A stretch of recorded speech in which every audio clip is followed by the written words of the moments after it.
If it feels like money is just flying out of your wallet during the holiday season, you are definitely not alone, which can make the idea of buy now, pay later seem appealing. Unfortunately, it can be really easy to overlook the risks with using these services.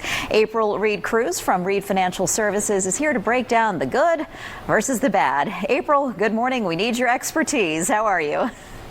I'm great. How are you this morning? I'm doing very well, and I think a lot of people can relate to this topic. So explain for us, especially for people who may not have used this before, what exactly is buy now, pay later, and how does it work?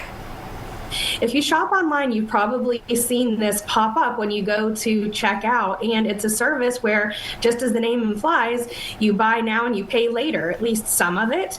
Typically, it's split over a period of time. For example, 6 weeks. First payment is due at the time of checkout, and you can spread those payments out over time, which can make it very tempting to spend more money.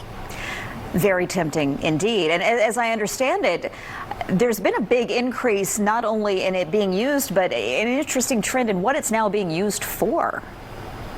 Yes, absolutely. Initially, this was something that really grew very popular during the pandemic when a lot of people were doing more online shopping. And at this point, estimates are that about 25% of Americans have used this service.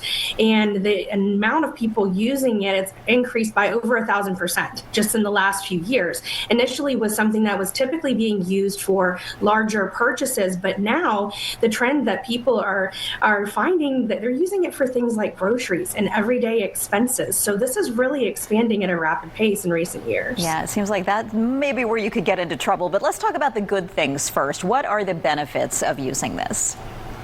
A lot of people are very accustomed to getting paid on a biweekly cycle. So as long as you have constraint and you're tracking what you're spending, then it can help you not go into credit card debt at more expensive times of year, like the holidays. So as long as you are being mindful, you know what your budget is, and you're not blowing the budget just because you're spreading those payments out over time, then it can actually help you avoid large credit card debt, high interest rates that come along with it, often high double digits. Yeah, like anything else, though, it sounds like it takes a lot of self-discipline to kind of stay out of trouble. Let's talk about what the risks really are and what can get us into trouble here.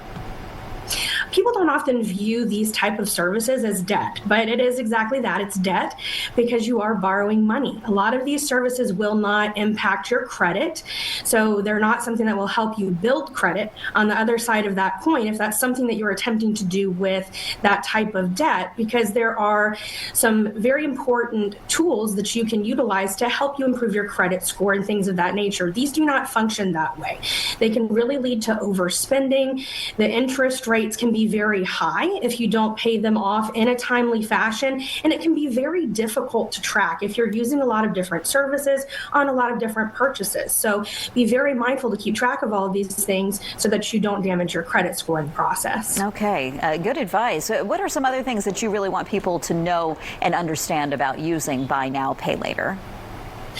Each service will vary, so make sure you know what the parameters are for each one of them. It's very similar in my mind to subscription-based services and trying to spend additional money to save, which we've talked about before in the saving segment that we did together before. But make sure that you track it. Make sure that you know what you're doing, that you know what the implications are, and that you don't just fall subject to that clickbait of it looking very appealing to pay $20 for something instead of $200, because ultimately you will pay that full $200 and possibly interest and credit score implications as well. So make sure you read the fine print before you click all the way through. All right, April, excellent advice. Thank you so much for your help. We appreciate it.